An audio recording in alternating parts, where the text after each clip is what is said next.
All right, let's now shift our attention to the North Indian state of Jammu and Kashmir, where the body of a Jammu and Kashmir police constable who was abducted by terrorists on Thursday is now being found from the Dangam area of Shopian district. Javed Ahmed Dar hailed from the Shopian district in South Kashmir. The policeman was abducted by 4 terrorists who came in a car. Terrorists have also released a picture of Javed being tortured to death. Now, in the month of May this year, security forces had suspended their anti-terror operations in Jammu and Kashmir following a unilateral ceasefire announced by the Indian government for the period of the holy month of Ramadan. Now, the ceasefire was later revoked by the government after an increase in the terror incidents in the valley.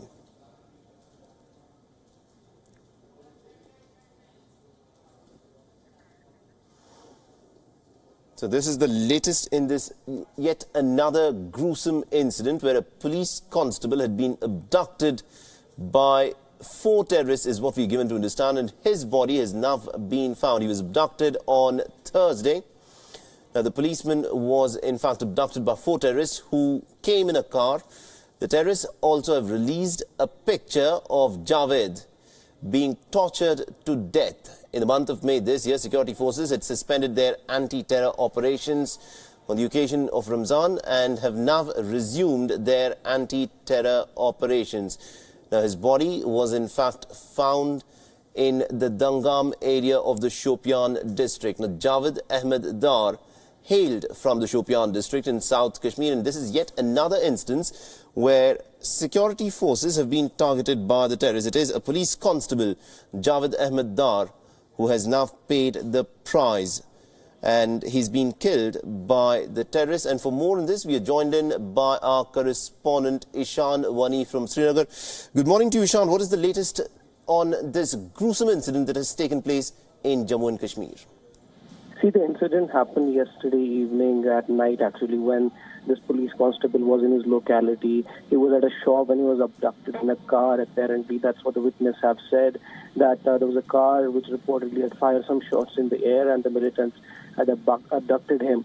Soon after the abduction, the police had launched a search operation to track down him and the people who had actually abducted him during the night.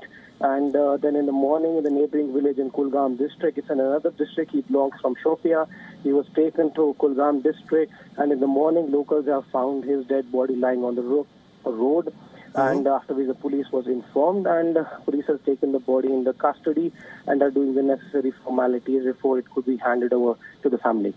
All right. And also, Ishan, this is a disturbing trend that has started in the last few months where police personnel are being targeted by terrorists as a matter of their strategy. This is something that some months back was unthinkable, but now this is happening repeatedly. How does the state administration intend to crack down on this? See, for the state administration, it's not easy to track down all this in South Kashmir because it has been particularly volatile there. But at the same time, they have time and time again issued orders and advisories to their men, asking them what to do and what not to do, because they live in a civilian population. Providing security to each of them wouldn't be even possible.